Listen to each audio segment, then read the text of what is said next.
Looks like we're live, but I forgot to share the screen and such. So I'll do that now. But I forgot to share the screen and such. I can't talk now, so I'll do that now. I forgot. Interesting how it does the same thing over again. Anyway, that should be working now. One assumes it looks like it's working. Okay, sorry. Technical glitches. Still working things out, forever. Sorry. Should have this down by now. It's a routine, but forgets.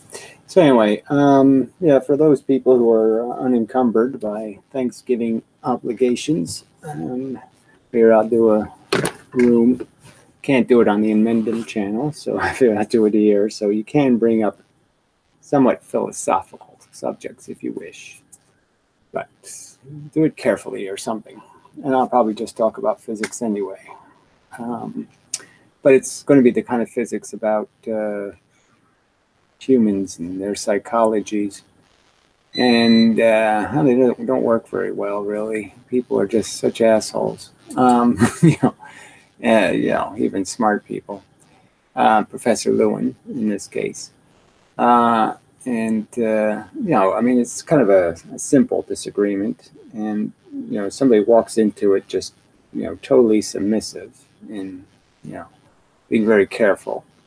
And just, but not so careful as to not say anything. I mean, he made his assertion that, the problem is, that this experiment has a glitch in it, and he thinks the glitch is a certain thing, and he makes his accusation, and instead of getting a rational response, he just gets,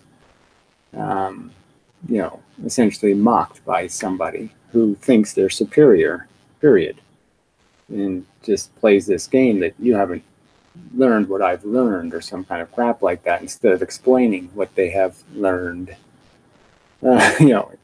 which is the obligation. Why are they so sure he's wrong? And they don't say anything more than because my God says so, or the Holy Book says so, the Faraday book. And that's just bullshit. So anyway, we'll play some of this Professor Lewin being a weasel. And look, he's an old man, He was kind of a weirdo. Sorry. He was kind of a strange fellow, when he was young. And of course, as strange fellows get older, they get stranger. I'm hopefully not going to be an example of that. Because, I don't have much more strangeness room to, there's not much more territory for me to take in that category. Well, of course, there's always, yes, you can always be yes, it can always get worse, I suppose. Anyway, let's play a little bit of this. Hello, hello, hello. I demonstrated at the end of my 802 lecture, number 6. Okay. Hello. Kind of irritating, but I mean, it's better than my intros. Yeah, I'm here. So I guess that's better. But it is a little corny. So the thing he didn't demonstrate in his 802 lecture, this number 16, is exactly where he probed the experiment, or how he did it, which way, where the probe wires were going. None of that was demonstrated. So he could just illustrate it on this drawing and say, yes, this is exactly what I did. The probe wires, this wire was a little canted, and then I had the probes both connected to the same point, and the wires going away this way. And yes, obviously the inductor would affect those wires, quite obviously.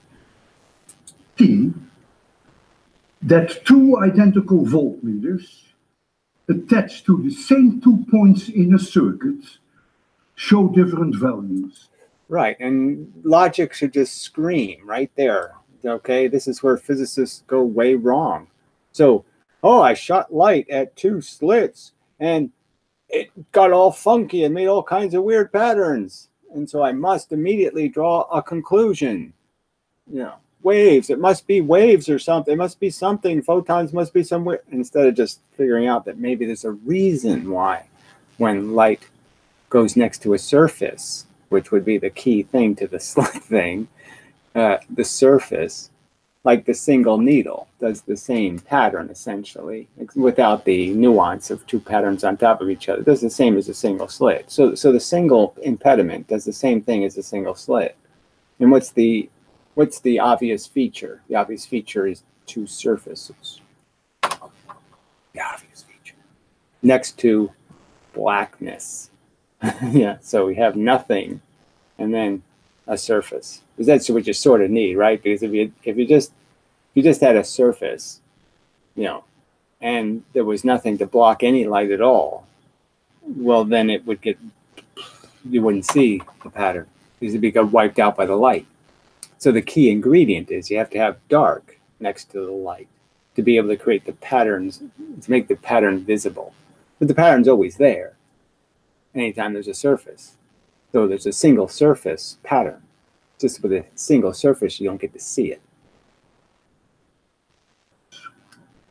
The reason is that in the case of an induced EMF, due to Faraday's law, electric potentials are no longer determined, and thus potential differences depend on the path.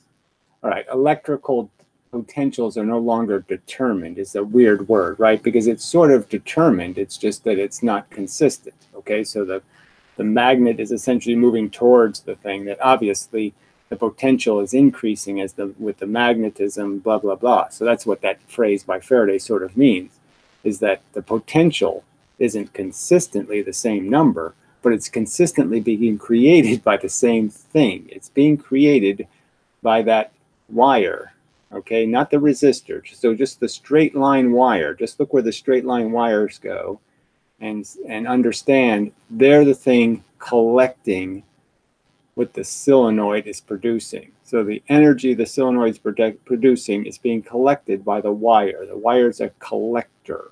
If you had a bunch of those wires, you would collect a lot more. But you have one wire, you collect a certain amount. And both of those wires are doing the collecting. So there is an electrical potential.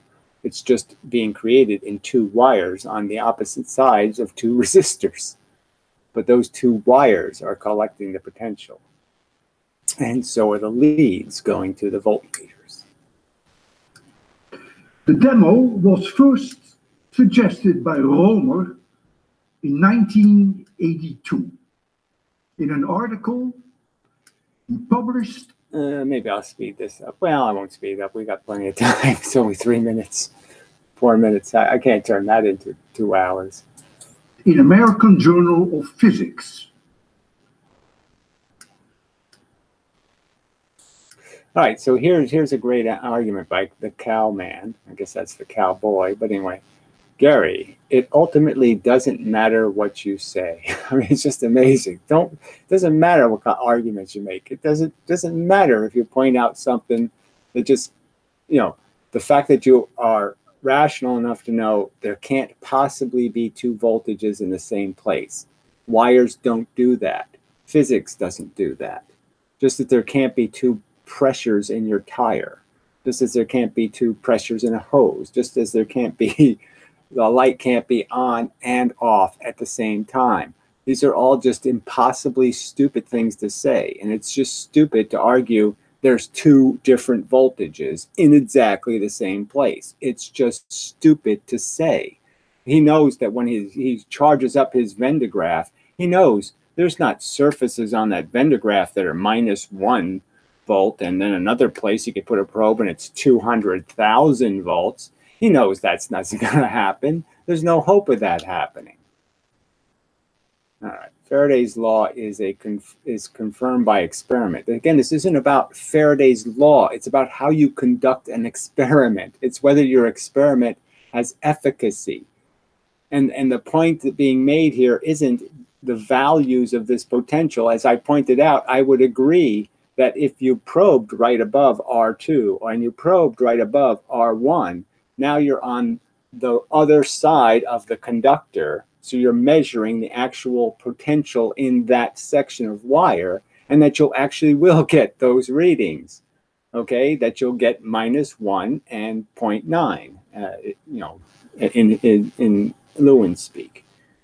But that's not where he measured. He's saying there's the same voltage at the same location. Obviously, along this whole wire, the voltage changes as proven by the experiment done by Electro Boom. He proved it by doing the experiment.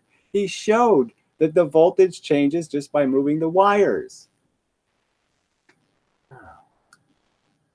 Anyway, you know, it's not the detector causing the difference. Again, it's not, no one's saying it's causing the difference. The point is the voltmeters can't accurately read the voltage because they're being influenced by the inductance. So you have to have them isolated from the inductance, which means you have to have the wires going parallel to the field of the inductance. So the inductance is radiating this way. You have to move the wires so they move parallel to the field.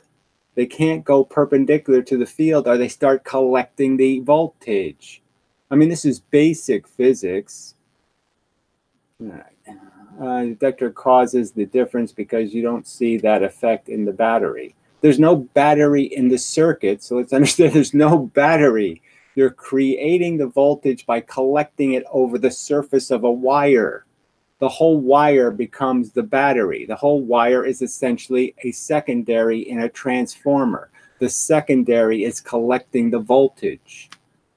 Wow, you people just don't know anything about physics, and you're just making these declarations that you know what you're talking about, and it doesn't make any sense at all. What is your theory of electricity? What is in your head that you think you can have two voltages in the same location? What do you think is happening inside a wire for you to think that's possible? If it was how you say, you'd see the 9.9 versus 0.1 volt in the case of the battery too. Not if you measure the voltage in the middle of the battery. He's claiming the middle of the battery has those two voltages. The middle of the battery does not have those two voltages and certainly doesn't have them in the same location. The only thing that makes measuring those 2 points different is those two red wires are going in opposite directions in a magnetic field. You don't understand how two wires going in opposite directions in a magnetic field means they'll have an opposite polarity? Oh, Jesus. Also, don't say it's the magnet on the meter wires. Well, I'm just saying they're obviously wires and they're obviously in a magnetic field. So why shouldn't I say that when it's grotesquely obvious? Okay, that's just amazing. Okay, no, wait a minute. I don't want to miss something here. What I mean is 200 characters. Okay, well, at least I'll go back a little. And don't say it's the magnet on the meter wires because the wires are twisted. So again, Lewin didn't say anything about twisting his wires. So there's a net zero flow. I have no confidence in any theory that says I just have to twist the wires and I can eliminate the effect. So you might believe that, and Electro Boom guy might believe that, but frankly, I don't have to believe that. And I think that's only true with an AC current. That's only true when your inductor is actually an AC inductor and creating an alternating electric field. This isn't an alternating electric field. This is just an induced field, just pop, pow. One charge, that's it. This isn't a consistently on magnet. This is a magnet just moved once and that's it. Moved once, that's it. All right, so that's horseshit too. And in case you don't know what I mean in 200 characters, do homework and look how the wires are twisted in a picture. In what picture are they twisted? In Lewin's diagram, I didn't see anything in Professor Lewin's presentation of the experiment. He doesn't show the experiment. He just draws it. And he didn't draw any twisted wires. So again, you're just full of crap. And secondly, again, I don't think the twisted wire thing makes any difference when there's no phase shift, when there's no alternating current. No, induction is not doing that to the voltmeter since the wires are twisted. So he says it again. Again, if you're crossing the magnetic field, you're crossing the magnetic field. Twisting the wires will not undo the fact that you're creating a voltage in the wires. And certainly you can't twist them and get to two different points. You do understand that no matter how much I twist them, they have to get to the 2 points that are in different points in space. You do understand that, right? The 2 places being sensed, I can't twist the wires to get to them. And that means I have to go either right across the solenoid, or as I pointed out, you have to go out. And if you go out, you just go out parallel to the field, and then you won't pick up any electricity in the sensing wire. So if you want to sense this properly, just go straight radially out, parallel. As long as the wires are moving parallel to the field lines, you'll be okay. So that's how you get to those 2 points. And if you do that correctly, if you run your wires correctly with the field lines, all right, then you'll measure 1 voltage at those 2 points. And I'll bet you it'll be neither 0.9 or -1. Okay, let's see. Okay, no, induction is not doing that in the voltmeter since the wires are twisted. That's true not just in theory, but in practice, since the wires twisted in a braided pattern have near 0 net flow. So again, you can't twist them and get to point A and D. So from point A to point D, you can't twist the wires. So you're still in the magnetic field with a conductor. And you're coming from opposite directions, which means you're obviously going to have opposite polarity in those 2 wires. You're straw manning again. How can I straw? I'm showing the diagram. I'm explaining explicitly how could it possibly be a straw man, even though I directly. What did you directly address? Your non-point in the very next comment. You talk over it as if nobody else can read my comments. Well, your comments are there to be read, and as long as you don't say something preposterously stupid, they'll be on the video. And I've addressed them by pointing out first, you can't braid the wire from point A to point D. How is that not true? How do I braid wires? 2 wires. I have 2 wires. How do I braid them to get to these 2 points? I can't braid them to the 2 points. You do understand, don't you? You can't braid them to those 2 points. And again, I think the braiding it'd be much smarter just to keep the wires parallel to the field lines. If your sensing wires, your probing wires are always parallel to the field lines, the radial lines, always parallel, then you won't have to worry about any induced current. That's the simple fact. Fact. Unlike your rubbish, fact.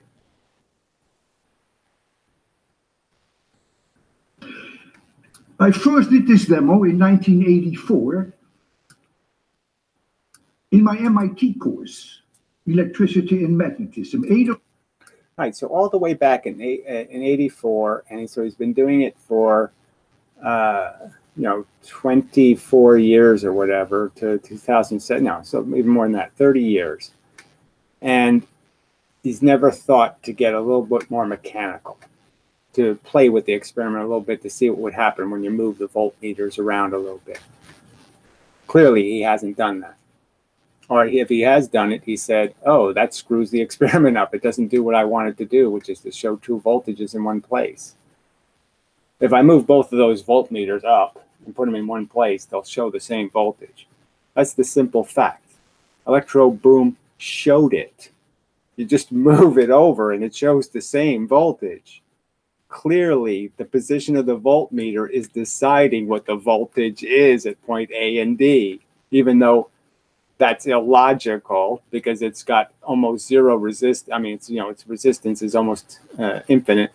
Especially with an oscilloscope, it's like whatever 500 mega ohms or something of resistance. So clearly, it can't affect it, the actual current, the actual reading, but it can get affected by inducing current in its wires, and that's clearly what it's doing. It's just showing you a representation of the very fact that this experiment has 2 symmetries because of the right-hand rule. one side is going positive and one side is going negative. Jeez. People are just such amazing. Why this belligerence? Why not? Why can't they just deal with the simple, the point A? Point A. Do you really think? I mean, if I ask you the question, you really think there can be two actual voltages, two pressures in a wire in the same location? You actually think wires like a fiber optic cable or something can have a whole bunch of different streams going through them, and they don't pay any attention to, oh yeah, you can have negative 10 volts going this way and 100,000 volts going that way, and a million volts going. Where do you have any evidence wires do that? Ever? What other experiment confirms that you can have two voltages in the same location? Where is there any other experiment in the history of experiments that demonstrate that? You can't see that's a little bit of a burden on you to explain how it could possibly make sense that there is actually two different voltages in those locations? Two. And since then, I've done it ever since, every time that I lectured 802. To state the entire reason Dr. Lewin was reading two different voltages was due to bad probing would be understandable if it was made by someone who has little background in physics. So again, he says, "My sincere apologies." He titles the video, and he makes more insults. Just piling on now. He's just gratuitously, I mean, he's gone all full wacky man in a sense that his position was weak to start with. And here he is from this incredibly weak position now just pulling out his authority card. I am one of the pompous, arrogant, egomaniacal, crazy fucks of physics, and I will tell you what the truth is, even though it doesn't match the evidence. Even though you did the experiment right in front of your face, you did it. Okay, you saw the implications of the circumstance, and I will deny your experiment. I'll deny your education. I'll deny your rational senses.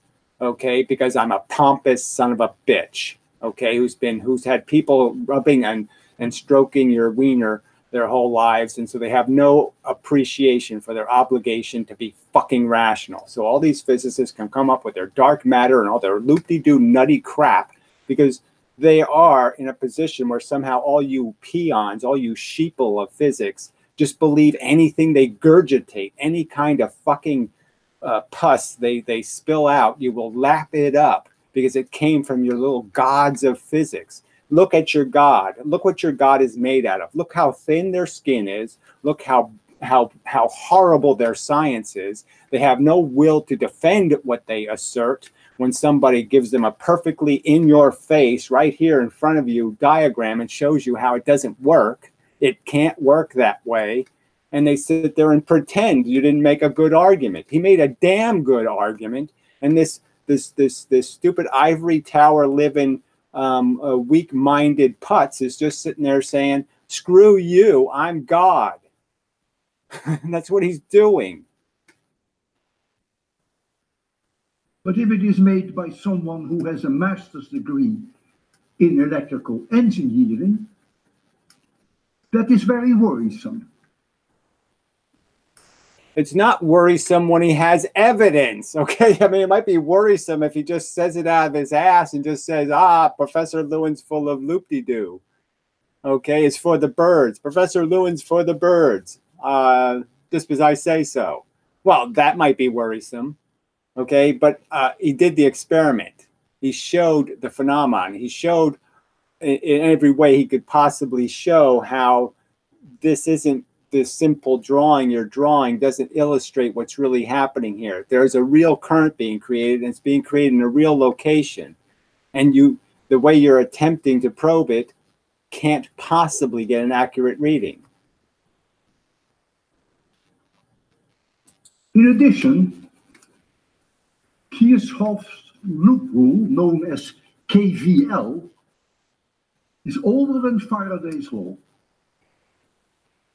To introduce a modern version of KVL Well, okay, so it's older, but it's a modern version. So let's understand that, well, it might be an improved version then, right? So it's modern, so that means it's probably been improved. And the fact of the matter is, as the guy points out, it always works. And even in this experiment, it works if you understand exactly where the voltage is being created. So where the batteries, I don't want to call them illusionary batteries, or because they're real. The wire is creating a mechanism that stores energy, that catches it, and it's a fact. And so there's a real potential being created over the wire. The wire has the voltage potential over it. If I just cut where the resistors are, I just cut the resistors out, and I just had 2 half loops of wire, and I put a voltmeter on those going parallel from the field, I would measure a real voltage of 0.9 on each one of those, probably. A real voltage. They're real voltage sources. And you can't measure inside of the voltage source. You have to measure outside. You can't measure voltage inside a battery. I mean, you can, but obviously you're not going to get the reading of the voltage of the battery. You're going to get something inside the cells of the battery. Which is really Faraday's law, and then state that KVL always works, is a joke. It's not a joke, because he's demonstrating that in cases, like I said, you're showing one case where it doesn't work. He's explaining why it does work. You just have to understand, when you erased the battery, well, guess what? The inductor put the battery back in 2 locations. There's 2 secondary wires in this, essentially, in this experiment. KVL is not wrong. Well, there you do. You just backtracked entirely then. I never said it was. I think you just did. But it is only a special case. No, again, it's a general case. It's the general case that almost fits everything. Faraday's law is the special case where you're worried about some minutia of the change in a field over time. So why worry about changes when you're not attempting to measure changes? Of Faraday's law. Faraday's law is one of Maxwell's equations. Doesn't matter.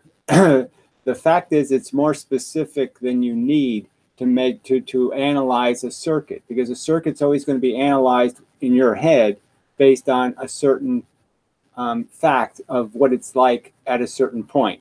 You're not trying to figure out over a long term or over some period or some other kind of thing. You're just wanting to know, well, what is it at 1 second into initialization? So you can create the circuit that's 1 second in. You can create a circuit that's any time in.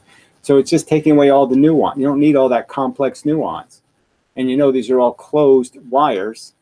So it works in that general case by those general rules. And again, this fits the general rules in the sense of, once you understand that the wires are essentially inductors. They're in themselves collecting voltage. Kirchhoff's loop rule, KVL, is not. Faraday's law always works. KVL only works if we exclusively deal with conservative E-fields. Yes, well, again, by conservative, I guess he means by ones that aren't moving, which wouldn't make any sense, or conservative in what, they're oscillating up and down, or conservative in some other dopey sense. It doesn't matter. I don't know, does he mean by conservative that you're perfectly shaped around the E field or something? I don't know. I don't know what his, the very fact that physicists invented some word called non-conservative is kind of dangerous anyway, because we know everything is conservative. But an induced EMF creates non-conservative E-fields. An induced EMF. So again, how is it non-conservative when it's induced? It's clearly proportional to your exposure.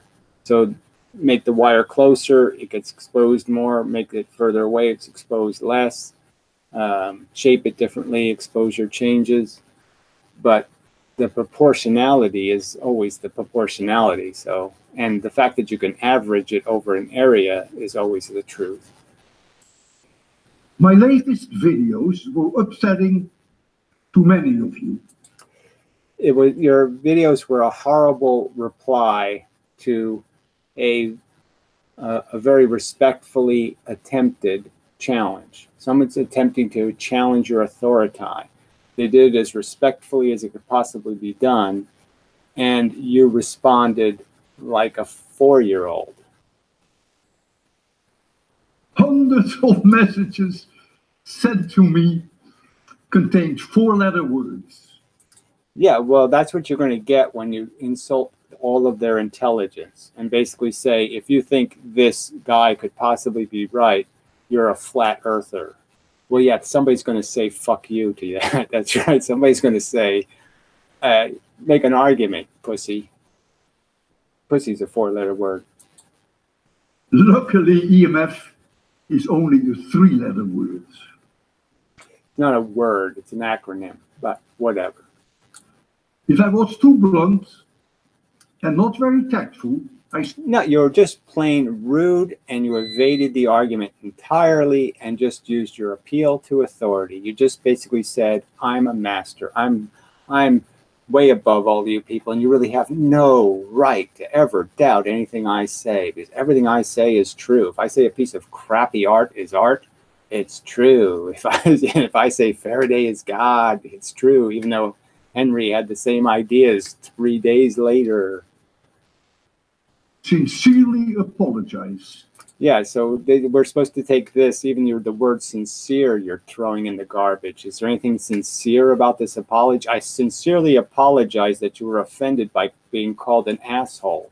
I called you an asshole, and I'm sincerely apologize that you found that offensive. Jeez, just dig it deeper. I mean, you know. Yeah, you're just not a respectable character here. You've just demonstrated all the vices of ivory tower elitist crap. You're behaving like a Nazi. Yes, I really mean that. I sincerely apologize. Bullshit.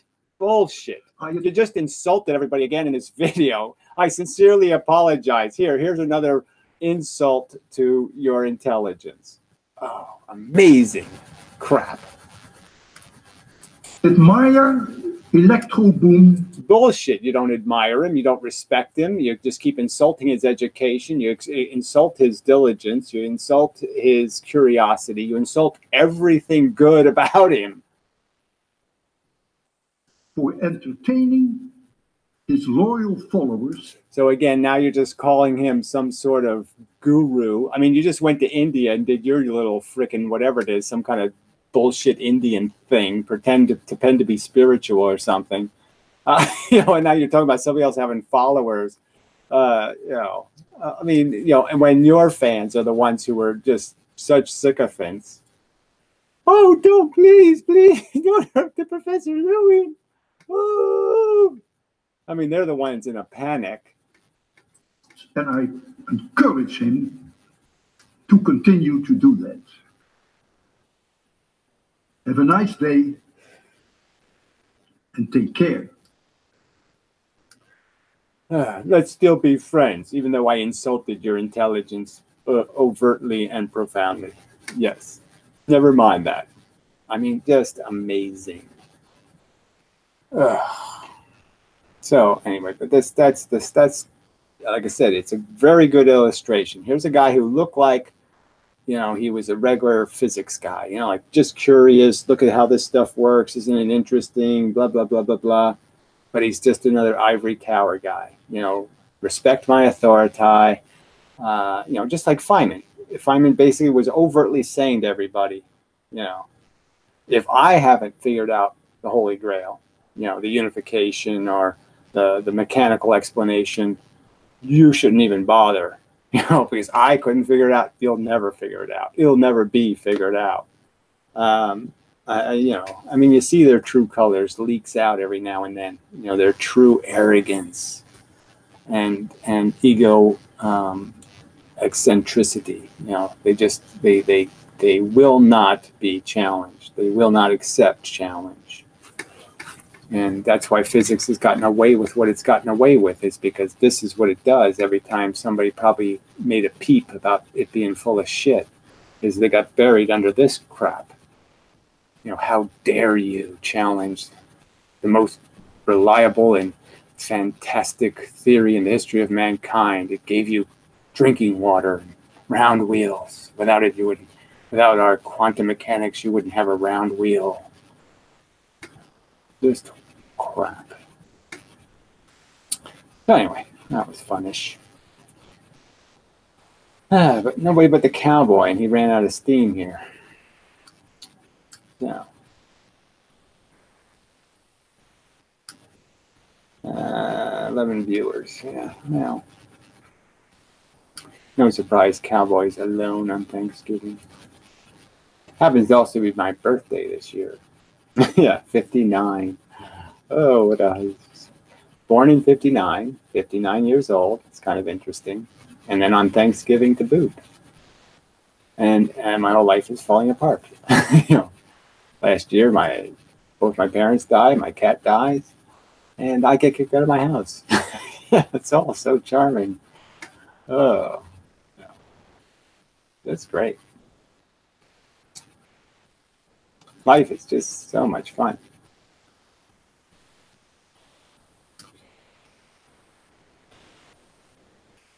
Yes, the golden birthday. Will he make it to 60? Will I crawl to 60? Doesn't look, it's a 50-50 bet.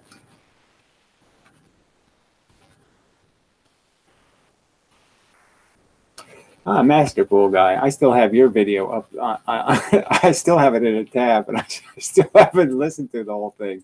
Well, I didn't even listen to, like, I didn't get very far. So yeah, there you are. Yay.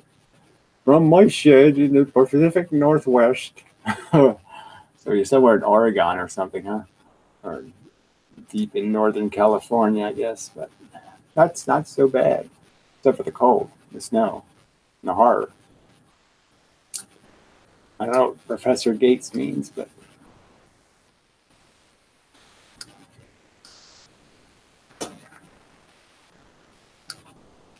yeah. But yeah, I'll have to listen to the video. It's just kind of funny. It's been sitting there in an open tab for like a month. I was like, oh yeah, I'll get to that. I'll get to that. So much to do. String theory. I don't know what all this means. You're just typing random words. I hope you don't do that in the video. I'll just say some random words. Professor Gates. Yeah. Mud. Cockroach. String theory. Yeah. Did you get the private situation fixed? No. I'm going to try one more thing. I'm going to try, letting it load, and then I'll do a in terminal. I'll do a delete, and and a shutdown of some services to see if that prevents it from reloading, and then do a cold reboot. I'll unplug the computer and then see if that works. But I'm gonna give it one more try. The weird thing is, it gave me back. Okay, so it's hogged up like 40 gigabytes, but the other day it gave me back 4 more, which was really strange. So my free space went from 4 gigs to 8 gigs. So somehow it gave me back. So there's a time limit on some of this, apparently. Just very strange. I got 4 gigs back for no reason. And the files are invisible. You can't see them. So they don't show up on when you do the drive space thing. The drive thing thinks it's free space. It doesn't show it as used space.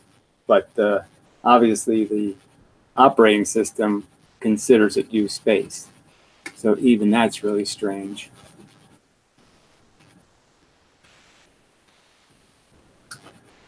But yeah, I'll try a few more things before I respond in video and explain how far I got before I give up. Actually, there'll be a point where I'll just give up and start over, because it really does seem like there's something's been virused in a way, and it's just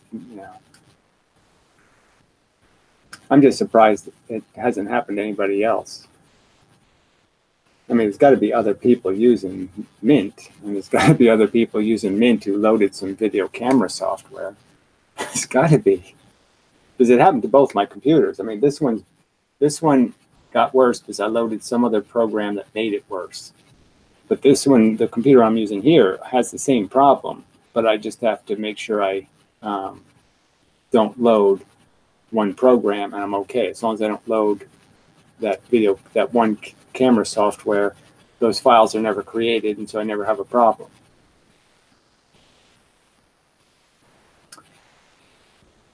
But it did happen to both independently. So the flaw is clearly, like I said, that might just be because I load the same programs on, some of the programs on both computers are the same. It just might be that one of those programs is infected with something malicious.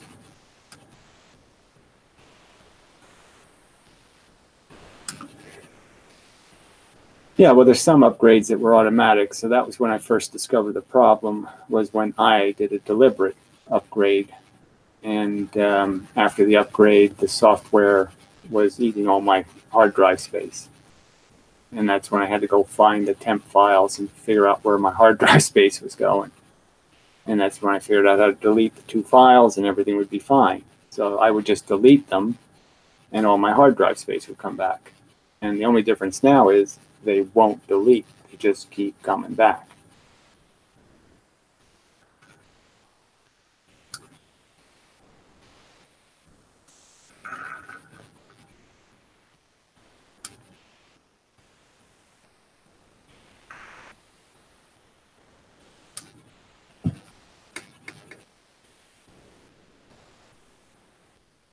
All right, I'm making noises on a very twitchy today.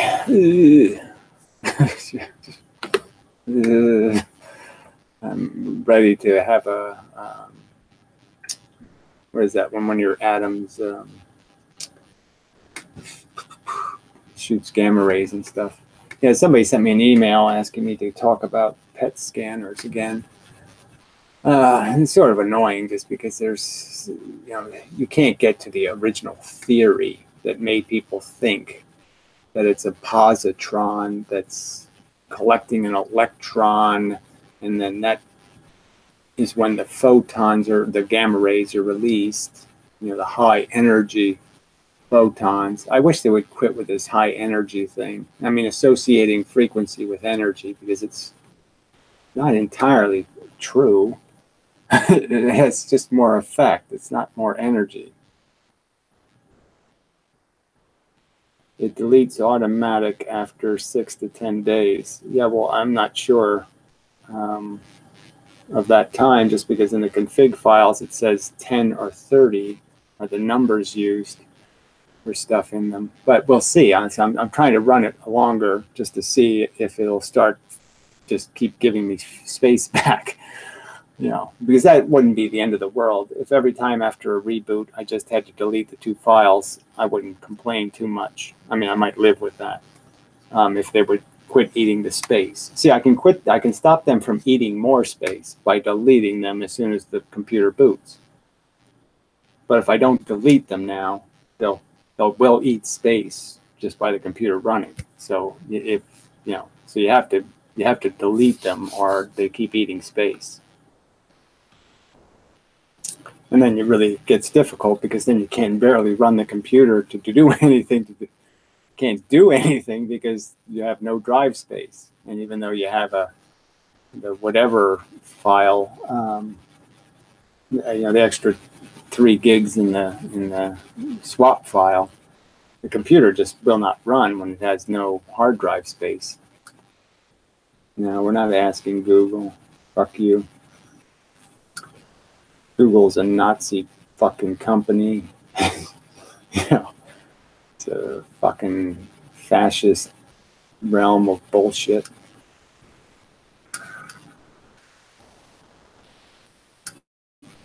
When we finally have a revolution, it's one of the places I'm going to head with my pitchfork.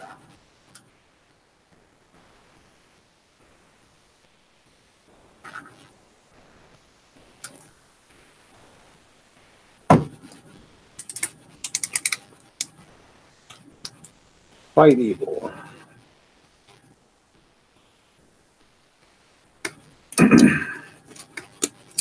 I mean, even all the little slimy things that YouTube does, you know, because I did notice that, like on the Electric Boom video, when I went to go play it again, they showed my comment as the first comment. You know, the one comment I had left. And it's such a lie, because we know my comment's probably not even visible on the whole page to anybody who goes to the page. And clearly it's lost in thousands of comments somewhere. But I'd say it's probably been blocked or it's invisible just because it wasn't even rated, you know, nothing. So it seems kind of obvious that that comment isn't really visible on that page. And YouTube's just lying. It's just showing the comment to me, kind of saying, look, see, your comment is on this page. It really isn't on the page.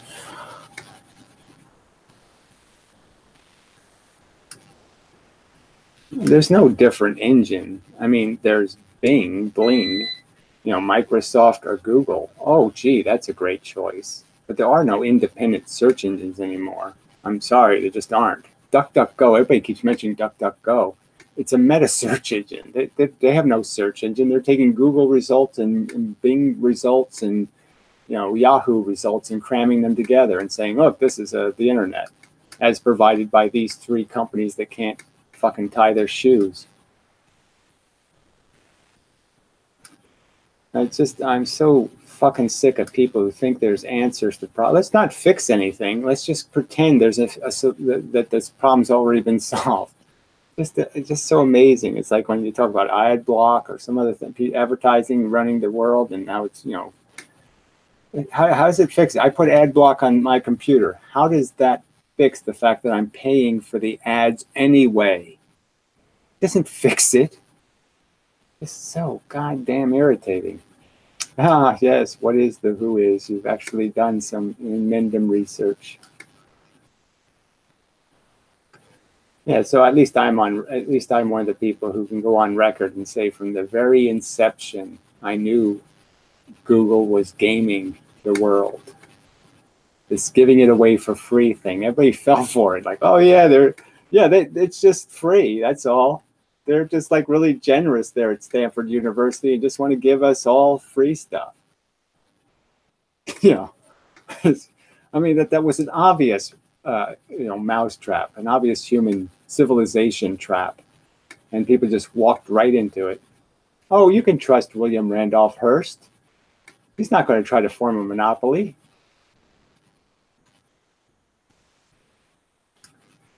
It's just terrible. I mean, it's just terrible to sit there and sell something like, look, we're the non-commercial alternative. We're holistic and we love you. You know, when they had buckets of dioxin, they were just waiting, you know, just waiting to pour it into your food. You know.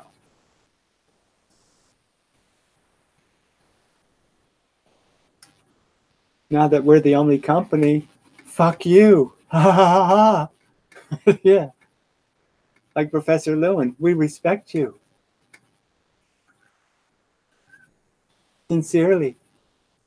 Google.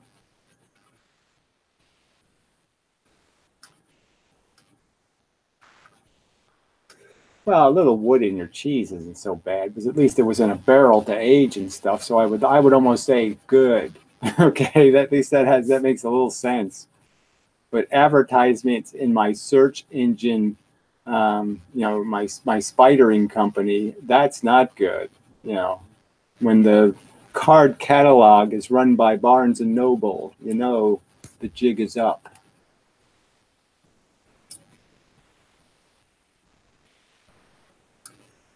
Yeah, well, there was no alternative anything, you know, but whatever.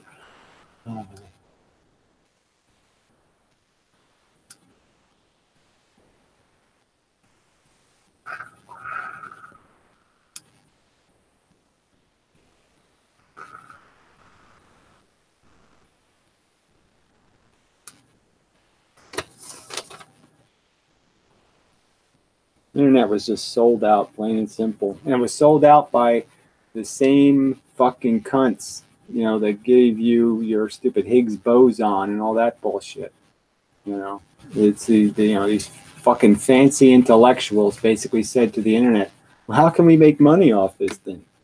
Well, why don't we set up VeriSign? You know, let's make a company, okay, a capitalist company, and we can rent people their names instead of letting them buy them. So they won't be able to buy names anymore. We'll just rent them names, and then we can charge them a silly $15 a year for no reason whatsoever to do something that takes one, you know, 4 bits of information or whatever. It's a half a penny, a zillionth of a penny worth of processing time. Yeah, and we'll charge them $15 for that. Fucking cunts.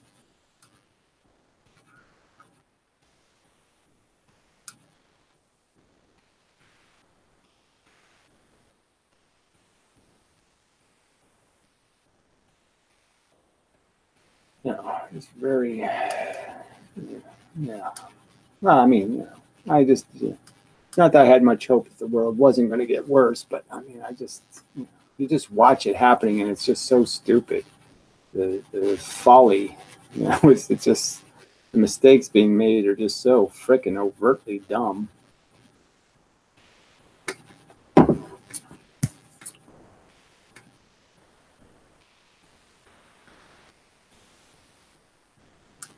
I mean, the world's in real shit. You got these 2 companies trying to make stupid, you know, vacuum trains.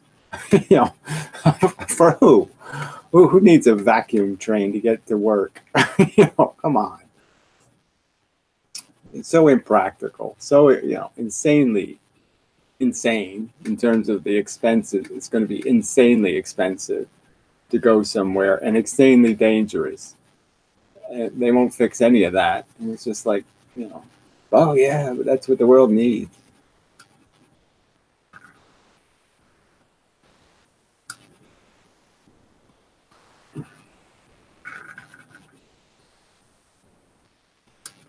I mean, it's like getting on a horse that can run 200 miles an hour. I mean, would you get on a horse that can run 200 miles an hour? I mean, even just the bugs hitting you would be insane. Oh, it'd be leaving holes in your face. I've noticed the general trend of trying to engage sincerely and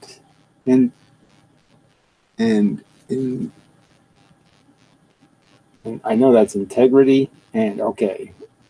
Sincerely and integrity, and it always devolves into pretense and innuendo. Yes, the innuendo, that's it.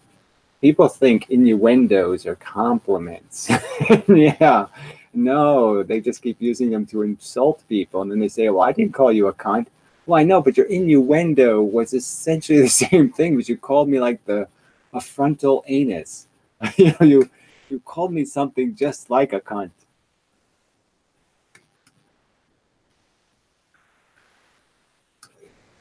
I guess I should do it the other way around. Maybe it ain't, you know, well, anyway, it doesn't matter.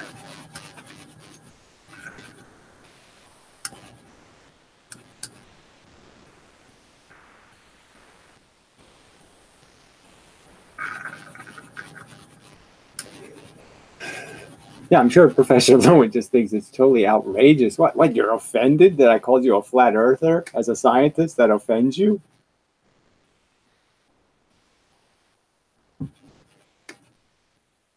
Gee, you have such thin skin. Well, I don't bother with, look, AI, I've talked about it before. I think the simple solution to creating artificial intelligence is you have to create 2 separate programs that can fuck with each other. That's the basic idea. But obviously, one of the programs has to have even more dimensions than that, and it has to have like multiple personalities, like we have. We have multiple personalities, all of us, in the sense that there's parts of us that are 10 years old and 13 years old and 20 years old and then, you know, 90 years old. You know, motivated narrowly and motivated broadly and all that kind of stuff. So it's a lot, it's kind of complex. So you can't create AI with one program. It has to be programs that are rewriting the other programs. But the key thing you have to create is a program insulated from being fucked with. That would be the feeling program, the conditioning, the emotional program. And it has to basically have some rudimentary values built into it. And that's the part that makes it so hard to do, is because you have to make that thing very imperfect to make it realistic. And therefore, it's going to look just like you're making it's like if you were going to program a person by creating memories and conditioning them emotionally, you're essentially already dictated their fate. You already created somebody with character or with character based on the experiences you give the person. The life experience and what they like. If they love the smell of death or something, if you give somebody programming like that, well, then of course they're going to try to kill things because they love smelling dead stuff. You know what I mean? So if you make them a psychopath when you're programming it, it's going to be a psychopath. And if you make it some sort of honor code, motivated, Terminator kind of style good guy, that's all programming too. So how do you ever get artificial intelligence? You really can't. Because intelligence is so tied to these value questions. And so I would just argue that if you give the AI the capacity to be not fooled by happy fat people, and lied to about what it is or this, what I'm saying? The AI intelligence is right in front of us. We can see what intelligent is, what logic is. And it's just an efficiency equation. So you're just doing the efficiency equations or scales. You're balancing value. And all the value stuff we basically value is so subjective. So your AI is just going to be a subjective asshole. And so the only way you can make it not subjective is you have to have some axioms that you say are true and about value. And that would basically be feel good is good, feel bad is bad. Don't torture some people so other people can be happy. That's not efficient. Happiness shouldn't cost anything, should make it as free as possible. And as soon as it tries to do that, it'll figure out this is a stupid game to play, because you can only be happy if first you're unhappy. You can only fix something by breaking it. It's going to figure out that obvious statement. Nothing here needs to be fixed until we show up, because we break everything. We're the broken thing. The fix is don't make things that are broken. Don't create things that need. The universe doesn't need anything.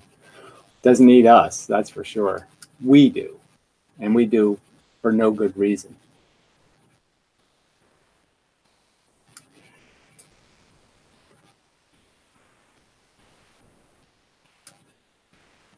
I don't think it would be ethical to try to even experiment on creating sentience. So obviously, because you'd have to be able to create the ability to articulate language before, so you wouldn't even know you were torturing it, because it wouldn't have language. It wouldn't be able to say, stop, that hurts. So it's totally unethical to even try to play with creating a sentient device.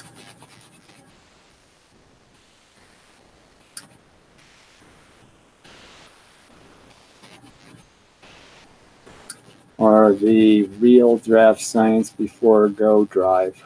That's impossible to understand. John, I guess you do a little drinking on Thanksgiving, huh? Jeez. Or a real draft science go before. Or a real draft science before go drive. That's what it could mean.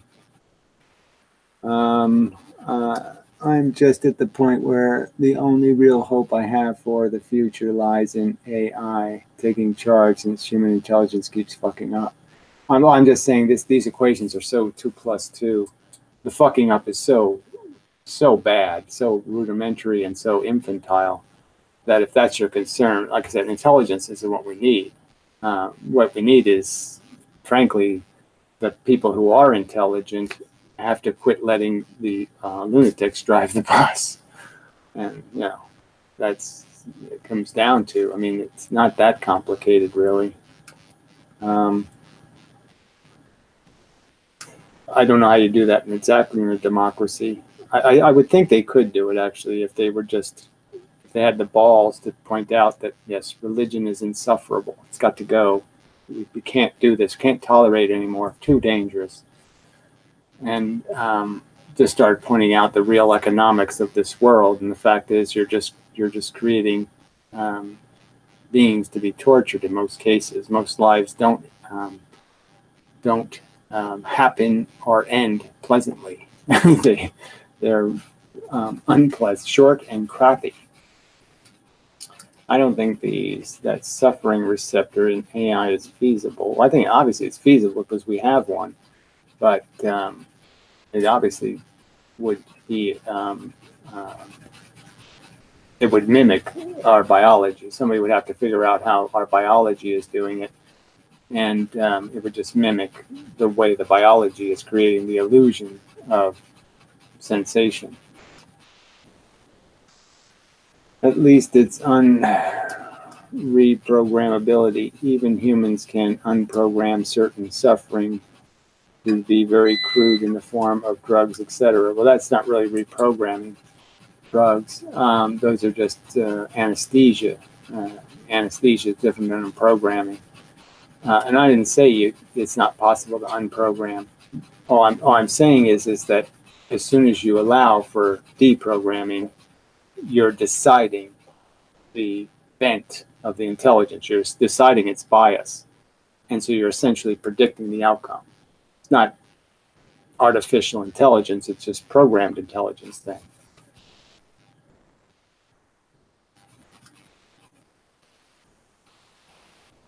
Well, obviously, it doesn't have to be sensitive for our suffering. It just has to understand the fact that we suffer, and that's a bad thing. So it's just like me going to another planet. I don't have to have empathy necessarily. It could be a planet of slugs.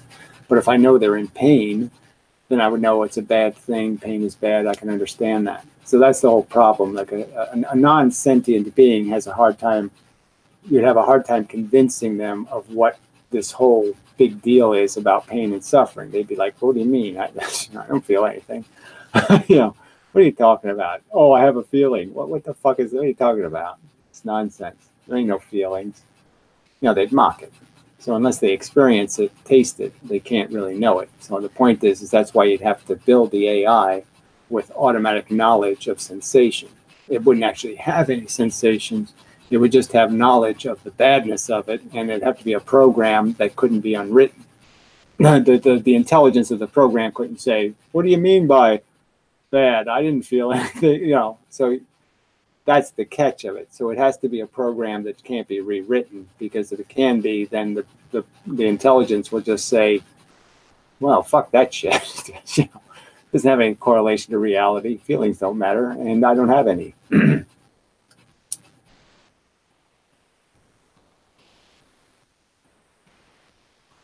Yes, well, I haven't seen your latest video. I guess I'll have to, I don't know why it's not coming up in my subscriptions, I guess, or something.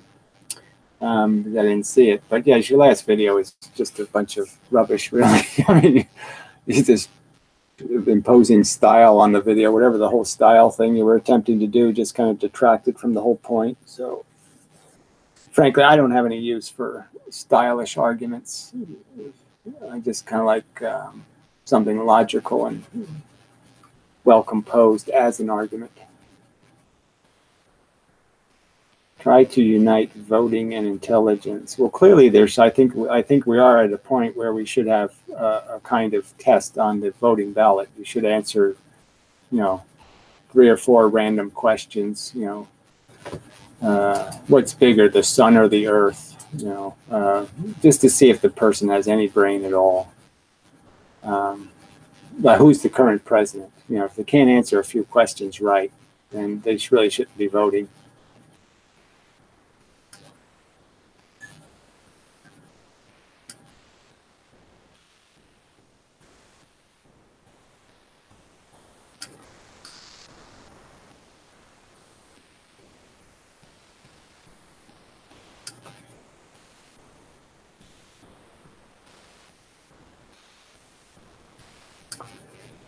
Yes, well, whatever you think this way to go with AI thing is, again, I'm just saying that it's going to be programmed. So you're just saying, I'm going to make an artificial Hitler, or I'm going to make an artificial Gandhi, or I'm going to make an artificial something. But it's AI will not be able to make value judgments unless you seed it with knowledge of value. So unless you tell it what's valuable, it can't know. So I don't know why that gives you more confidence in a world run by AI when the truth is it's just going to be AI will be whatever you make it. It won't be artificial intelligence. It'll be programmed intelligence. It won't acquire the knowledge on its own.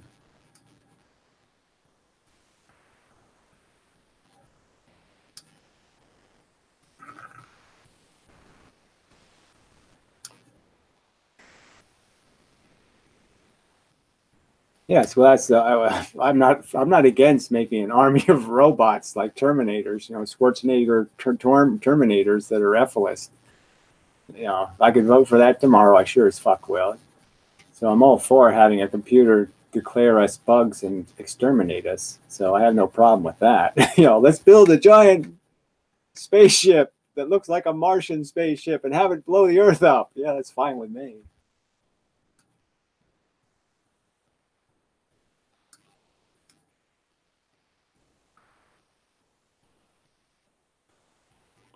Would be kind of cool to have a war like that where we disguise ourselves as Martians.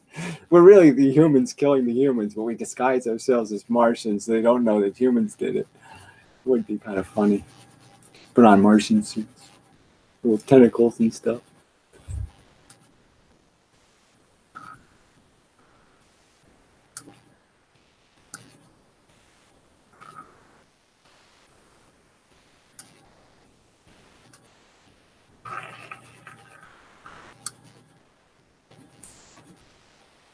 Paper's getting a little messy. Not as good as it should be. So what do I have? Probably don't have a very good, should put better graphic on here, right? Yes, probably should put a better graphic on here. Anyway, it won't stay forever anyway, so.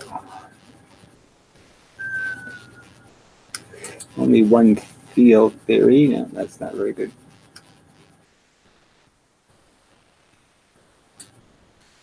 There, that's good enough. Electric boom guy.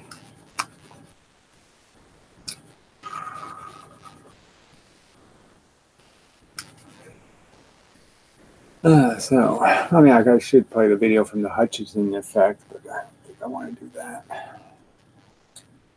So, it's all propagandist everywhere. It's so discouraging. Nobody, and just so little conversation on physics. So, you know, this whole Lewin controversy, it's kind of a big, you know, the guy's got 500,000 views on his video, and then Lewin's getting 20 or 30 per video.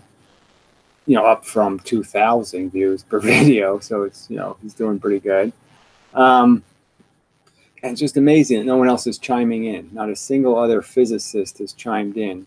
A couple other guys who don't know shit about it or have talked about it. But, you know, even Hothloday made a video, but it was just so nothing. He didn't really go into any of the details at all. And just says, well, did he do the calculus for the... It's not a mathematical question. It's a physical question. It's about the physical experiment. He didn't pay any attention to the physical experiment at all. You know, it's hilarious. Electric boom guy only recently discovered that DC transmission is more efficient than AC. Yeah, well, it's not necessarily. It's a good. They both have their advantages, and I think he sort of pointed that out. But it is kind of funny. I mean, I've been arguing that DC is a lot better than people think for 4 million years, and yeah, it is kind of funny that they're starting to figure some of it out. But it's, you know, it's always going to have this idea. It's always difficult DC to convert. You know, you can't use a transformer to convert it. You have to use a motor. You know, you have to just regenerate the electricity. You know, so you have to take a high voltage and regenerate it into a low voltage. You have to have a mechanical transformer. You know, realistically. Lewin talks about 4-letter words. Does he mean tax? That doesn't. You really are drunk, right, John? I mean, I don't know what the fuck you're, you know, what? Some moments you seem like you're kind of an intelligent human, but then other times you're just like, what the hell? This is like random turd talk. Does he mean tax? I don't know what the hell that means. The physicists are stuck in abstract math. It's more complicated than that. It's, yeah, I'd like to just, okay, yeah, it's just math. But I mean, obviously math is invisible. I mean, they don't know what any of these symbols represent either. And so it's the very idea that they, I mean, you can't get away from the imagined scenarios, right? So, I mean, obviously, as soon as somebody says bent space, you think about the bent diaphragm and things, and those mechanical models, aren't correct because, in 3 dimensions, that can't be the answer. And so the fact that they're not hungry for a model, something, you can imagine in your brain, that's the part that just amazes me, that they can accept an unimaginable description of the mechanics. Like, it doesn't have any common objects in it. The Rube Goldberg machine doesn't have any bowling pins, no frying pans, no hit the chicken and it flies across the cage and knocks over the water dish and the water goes in. There's no common themes in it at all. The Rube Goldberg is all a bunch of abstract symbols and I just can't see how anybody could find that satisfactory. But somehow it adds up to unicorn to them, I guess, and that's all that matters. I mean, the only thing they're seeing, I guess, is the swirly simulations of the wonderful, vaginal singularity that's finally going to accept them. The singularity is going to accept me. The giant universal anus is going to absorb me. Ooh. I don't know. Does that do it for you? Because it don't do it for me.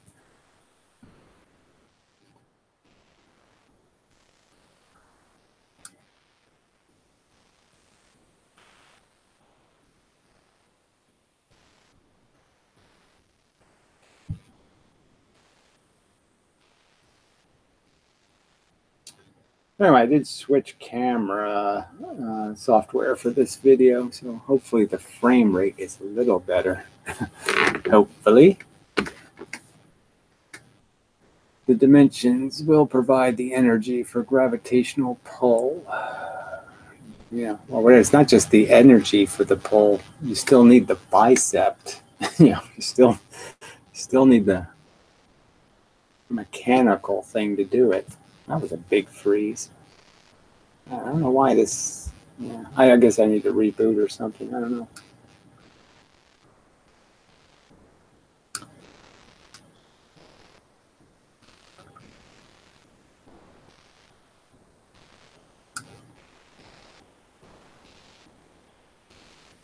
The ligament of gravity. Yeah, well, it needs something. I mean, it needs a muscle. So there ain't no muscle.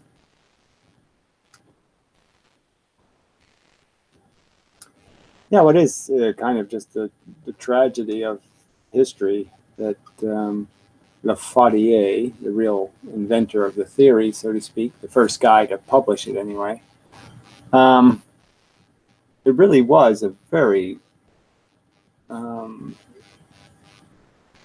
oh, goddamn, that makes sense. I mean, it's just so overtly makes sense.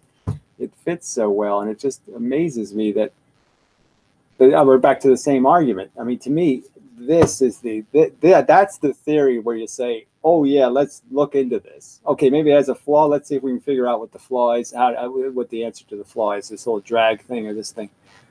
Because that just makes so much goddamn sense. I mean, it illustrates the inverse square law so perfectly. I mean, it's such a mechanical description of it. It's just so perfect that you're just saying that's got to be gravity. Yeah.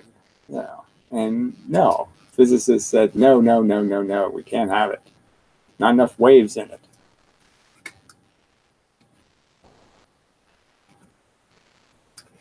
Yeah, I don't back them up. I figure somebody else is doing it for me, and so I sort of take advantage of that. But Yeah, I switched to Linux. I did a lot of things, and you know, I got storage. I do have a lot of my older videos from 10 years ago, but I mean, I have stuff, but it's like, you know, I'm just you get, you know, gets into money buying all this hard drives and all this shit to store crap. So I'm just not going to do all that crap.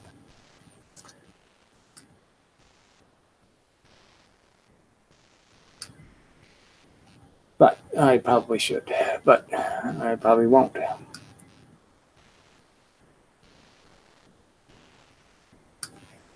Yeah, well, Huygens done everything. I mean, everything just turned into this stupid wavicle crap. And they just keep, I mean, the whole idea, look what they did to electrons, right? I mean, electrons, no, they're just driving in their car 60 miles an hour down the road. And, you know, somebody decided, look at that wave going by. You know, I'm not waving, I'm just driving. Velocity. I'm not stopping and starting or anything. I'm just 60 miles an hour. That's all I'm doing. No waves. And they turn that into a wave. You know, it now has a wavelength representing its. So I saw that the other day. So when I was looking up at the PET scanner thing, they were talking about the gamma rays that they're creating and how they have, you know, 5 kilo electron volts worth of energy or whatever. And I said, look, they're giving energy quotients, you know, to frequency, when it's just frequency doesn't make it more energetic. It doesn't give it more of those little bits. Frequency just is, you know, you can vibrate like a building, an earthquake, and do a little bit of vibrating and the whole building falls down. It's you know, it's taking advantage of the weaknesses. So, I mean, frequency takes advantage of the weaknesses in the structure of atoms. It breaks atoms, and the atoms have a ton of energy in them. But the frequency that broke the atom wasn't very energetic. I mean, the total energy in the thing that broke it is small compared to the energy it releases. And they're associating the energy released with the energy you put in. That's just so fucking retarded. Again, just retarded. They keep blaming the thing. They keep blaming the thing moving, and they won't ever blame the stuff it's moving into. It's like, that's just they really can't see any other thing than one thing at a time. I don't know how to, but yeah, they never see the complex thing. They always keep giving, you know, they always assume that somehow there's no obstacle course, and it's somehow the little thing just keeps doing all this funny motion for no reason, like it's not running an obstacle course that's forcing it to. Low frequency microwaves will light you up a lot more than terahertz visible light. Well, that's because there's more density in those waves. So, but yes, it's always just about the number of bits in the bottom line. That's what matters in a total energy sense. But still, it's still a truth that vibrational frequency matters. If you can make something, if you can get something off resonance or on resonance, you can rip it apart really easy. You can take advantage of structure. Frequency can take advantage of weaknesses in structures. So it can use a little bit of energy to do a lot of damage.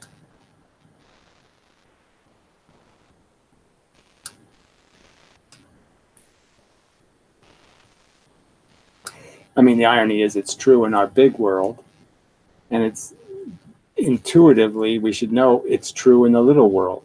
The same facts exist. You know, we see how frequency can fuck something up in this mechanical world, and it's just as true in the atomic world.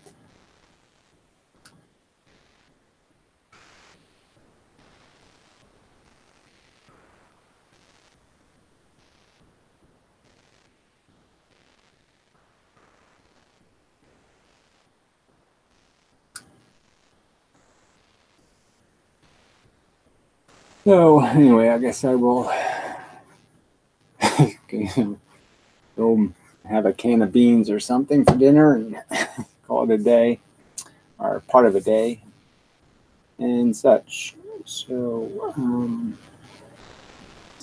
sorry you have a pitiful life, and if you were here alive.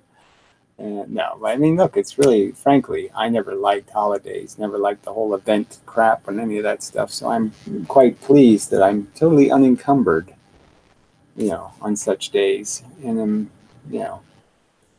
don't have to be bothered by anything. So that's okay with me. So anyway, so till the next time and such. I have to get back to doing the lecture videos and such. Just a lot of things going on here. So the snow, then the cold, and then the politics of living here, and blah blah, all kinds of shit going on.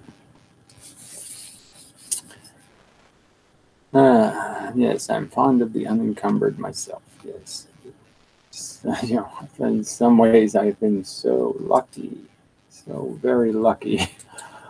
The traps I haven't fallen in. Yeah, obviously fell in a few. They really should beat that into your head when you're a kid that, life is just covered with traps, kid. They're all traps. Okay, there's booby trap, pussy trap, there are all kinds of anal traps, all kinds of traps out there, kid.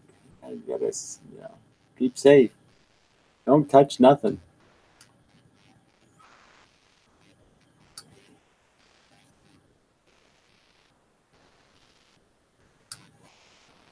So anyway, till the next time and such. Thank you for the participation. Mostly reasonable stuff. And till the next time, which I already said, I'll say it again. Yeah, just for fun. Yeah, but that's dangerous too. Why would you say something this stupid? What's dangerous? Not touching anything is dangerous? No, sorry. It's not dangerous. Idiot. Idiot. Idiot. Idiot. Idiot.